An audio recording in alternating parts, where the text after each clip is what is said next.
Welcome to Conversations with the Planets with Lori Kaufman and Alicia Cielle Heiser, a podcast that roots the wisdom of the stars into our lived experiences here on Earth and weaves the power of diverse healing modalities together with astrology. I'm Lori Kaufman, an astrologer, tarot reader, writer, and teacher. I co-lead the Asteroid Special Interest Research Group for NCGR, an astrology organization, and I offer all different sorts of readings, online and in person. I'm Alicia Cielle Heiser, an astrologer, herbalist, and witch living in Oregon on Kalapuya land, and I offer astrology consultations and teachings aimed at helping you honor your most authentic self and trust your intuition.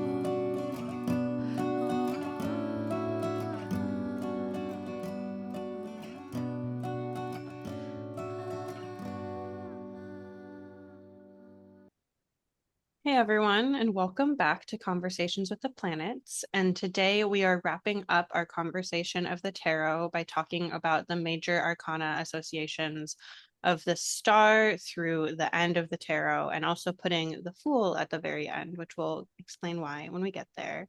But we've already done 2 other episodes explaining the tarot and astrology associations of the major arcana up until the Tower. And we did an episode or 2 on the history of tarot and astrology. So those are all linked down below. But Lori has been doing a lot of really great research into the history of the tarot. So we have some really fun images of historical tarot decks and talking about how the associations we know today came to be. So yeah. Yeah, so definitely don't start with this episode. Go listen to the other 3 first, and then come back. But yeah, I feel like we don't need much of an intro for this one. No. Yeah, let's just jump right into Let's the just star. start with the star. So the star is actually one of the most annoying of the cards when you go back through history, because nobody actually has any direct idea of where this card came from. And it's actually like the only card that's like that. And I remember when I just taught this class a couple months ago, my class was so unsatisfied because we spent so long with every single major card and really talked about the deep, rich history of every single card and how it shifted and morphed through time. And the stars just, they just don't know. There Which were is just, sorry, what? you keep going. All right. No, go Right. ahead. It's just so funny to me that now that it's the Aquarius card and Aquarius would want to Right, know where it comes from the most. right, It's just right. that's pretty ironic. Right. Yeah, and my class actually like made that joke a lot because they were like, "Come on, like you're an Aquarius, like the star's your favorite card. Like come on." And I was like, "I know. I just I don't have anything better to say unfortunately about this card." And It's funny. it's so funny and it's honestly kind of perfect. Um, but yeah, what's so interesting about this one is the fact that basically they're not sure if it started by just having women looking up at the sky. There were some astrologers, maybe astronomers in some images looking up the sky. Um, it might have just been the Aquarius constellation as well, because Mm-hmm. there are just images of people pouring water.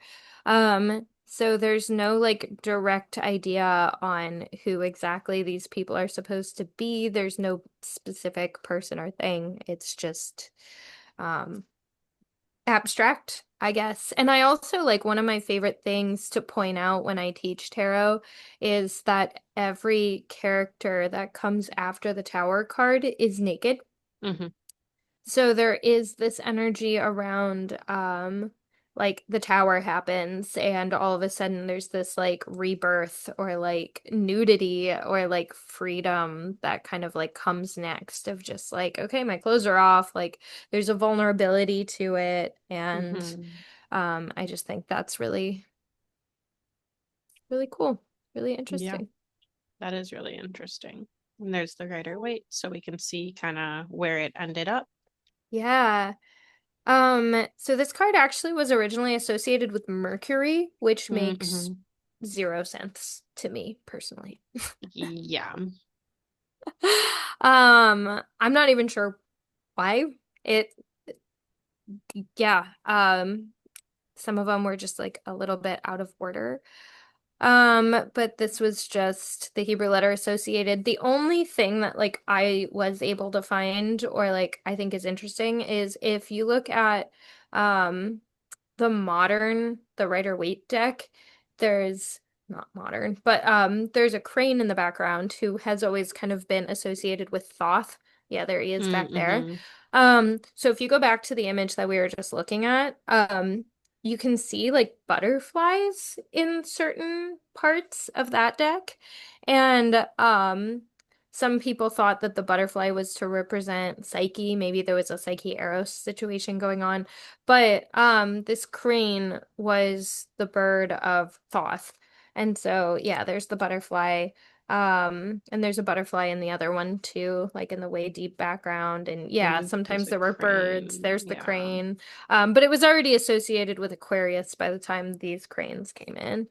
Um, but yeah, the crane was associated with Thoth. That was adding kind of a layer of communication and speech. So, and Thoth Hmm. was Mercury in Egyptian mythology. So, I don't know. I guess like if you look at it that way and squint, it makes sense, but Well, it's also it's interesting that like the Hermit was originally associated with Saturn and then became a Virgo card. And then the hmm. Star was originally associated with Mercury and Yes. became an Aquarius card.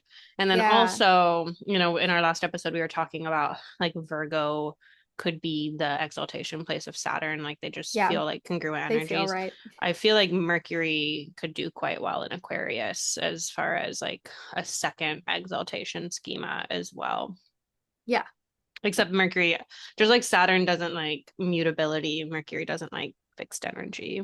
But other than Yeah. that, Yeah, for sure. Um, Agreed. And there is like kind of an energy of this card that it may have always been the Aquarius constellation that's in it, but otherwise, yeah, like it's very, very interesting that weird little trade-off that those two cards had.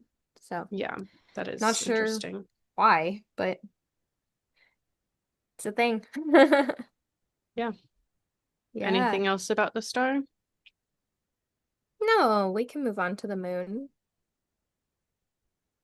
Um, the moon is well, first of all, was associated with Aquarius at one point, which I think makes no sense. No. Associating it with, right.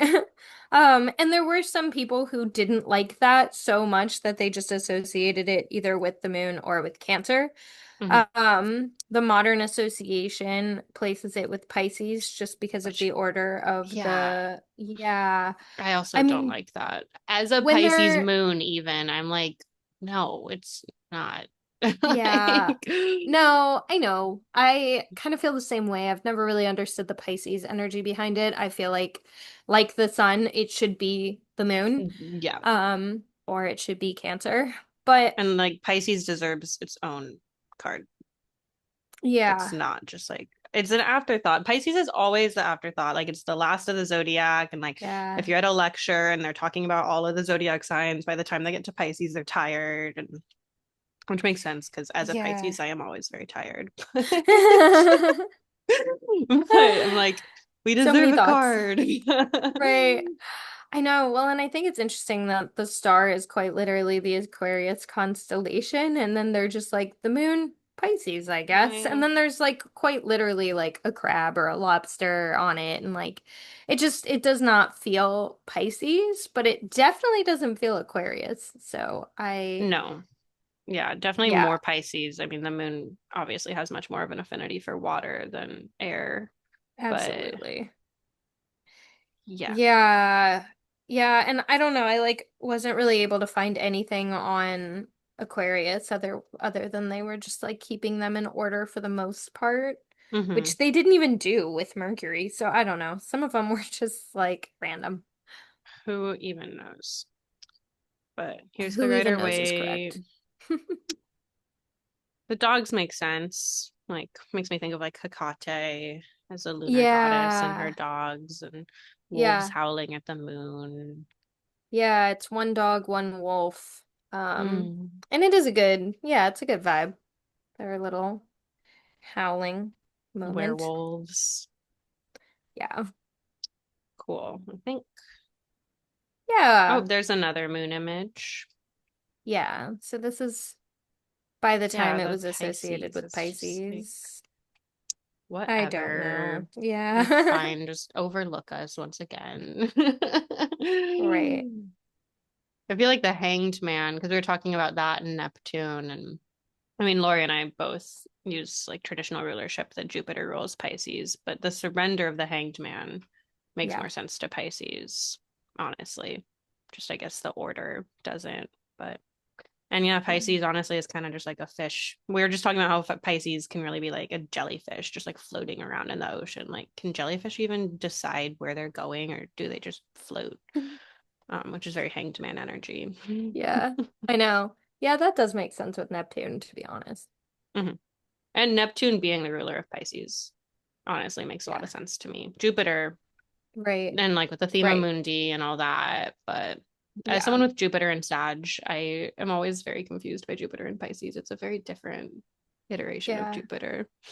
It is a very different energy. Well, and since we're talking about Pisces, that feels like a great leeway into how Pisces was originally placed with the sun, which makes even less sense. Yeah, that does not make sense. Yeah.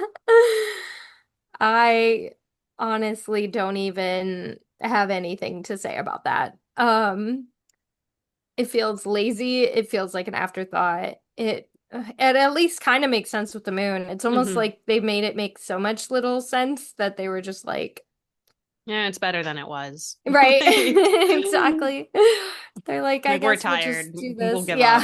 Yeah. Like there's not any Exactly. cards left anyway. Right. Right. Um, yeah, and like the sun, a sun that gets too hot was really like a thought with Leo and Hmm. there were usually two little boys on or sometimes a girl or two little girls or a boy and a girl placed on this card. Like two kids basically. It Hmm. wasn't until later that it was just replaced with the one kid and then it was placed with the sun because that makes more sense. I do love the Rider Waite image, the just like happy little baby.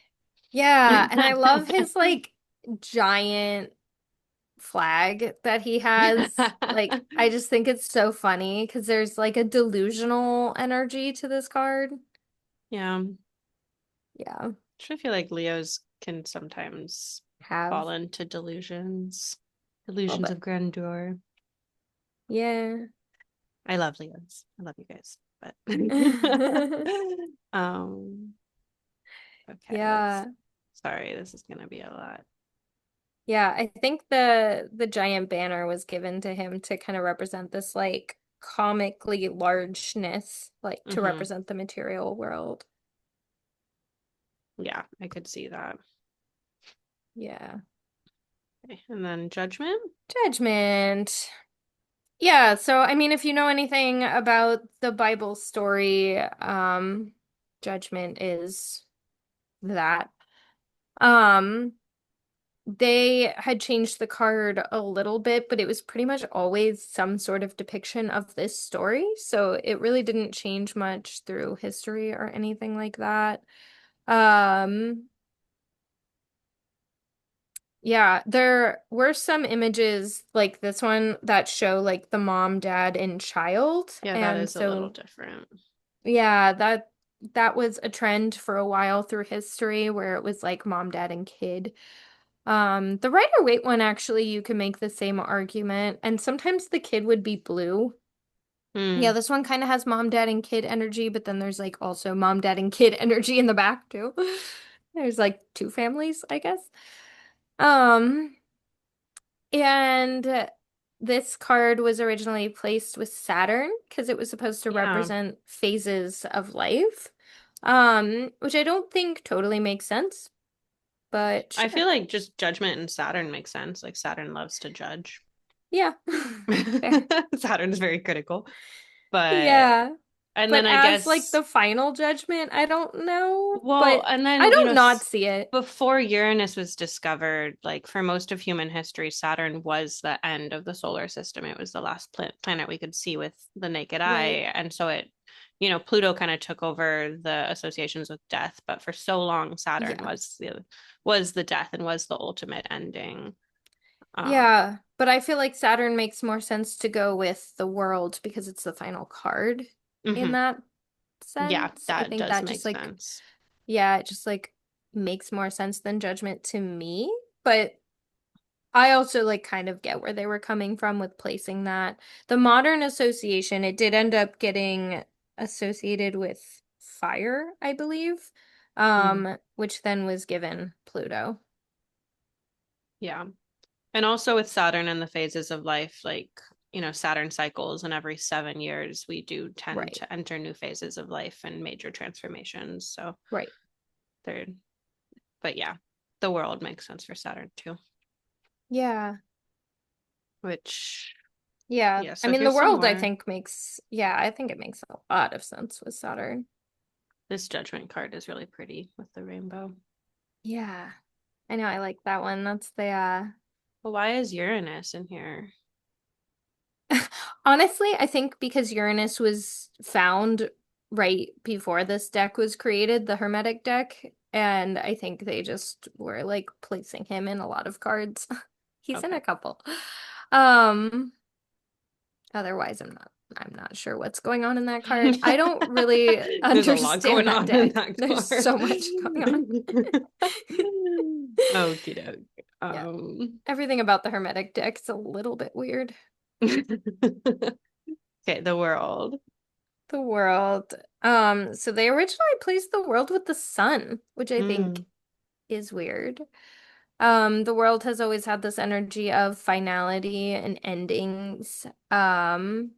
She a lot of people actually also associated this card with Vesta and mhm. being like the ground of being. Um, so I thought that was kind of interesting too. Yeah, especially like Vesta as the Olympians is like the firstborn and the first to be swallowed by Kronos, and then she's the last to Yeah. be spit up and released. So the hearth comes first and last. Yeah. I actually noticed this is a side tangent, but the opposite is true with the asteroids. She was the final of the main four goddesses to be Yeah. found, and then the first of the four goddesses to have Hestia, a second asteroid of the Greek name. Hmm.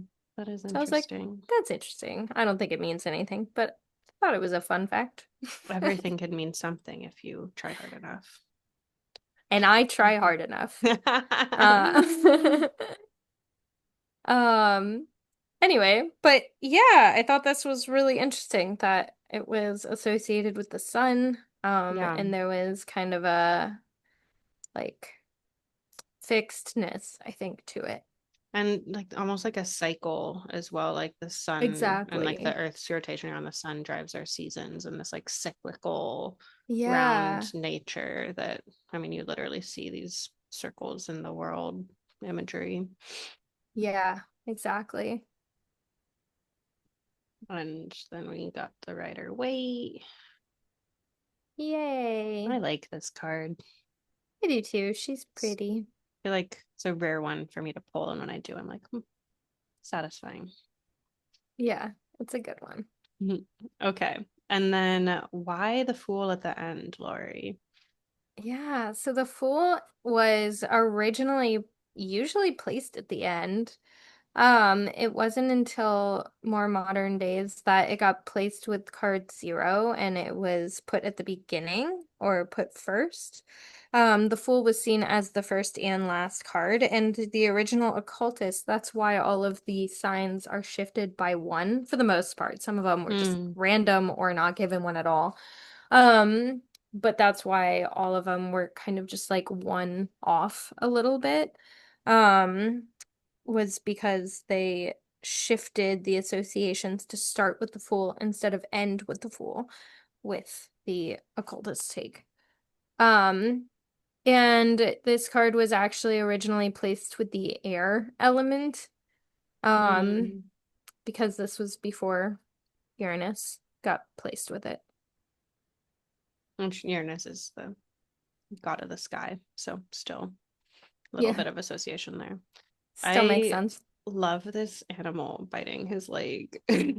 I know. There's so many of the ancient ones like look like that, or they look like the like copper tone baby where it's like pulling down his pants or like eating his pants Yeah, and his and like he's butt like, is showing. yeah, his like little butt's like sticking out. He's almost like he kind of likes it almost, like his face is Right. He's just like, this is fine. silly. Um, I like this card too. This is a fun one to pull. Yes. All right. Anything else to share? Yeah, I mean, I guess there's really not much else. This was one of those cards. Well, it was originally placed with Aleph. So when it became the first, so there were different variations of how like that card was seen as like who's the first? Is it the magician or is it the fool? Hmm. Um, but I definitely feel like Uranus makes more sense to go with the fool. Hmm. Totally. And that's yeah, that's about all I have to say. Great. Awesome. Well, yeah, thanks everyone for tuning in. Yeah. Kind of just exploring some of these associations. And yeah, if you have any thoughts or reflections on what makes sense for different associations or how alternative exaltation places for the planets or any of these sorts of things, please comment below or reach out to us on Instagram. We love hearing from folks. And yeah, we just really appreciate you tuning in.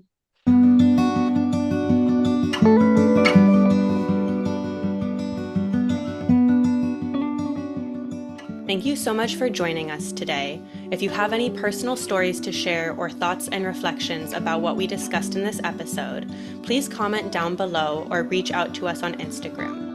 And please come follow us on Instagram at ConversationsWPlanets, where we share forecasts and updates about the astrological movements happening in the sky, as well as updates about our episodes. The link to our Instagram is in the show notes down below.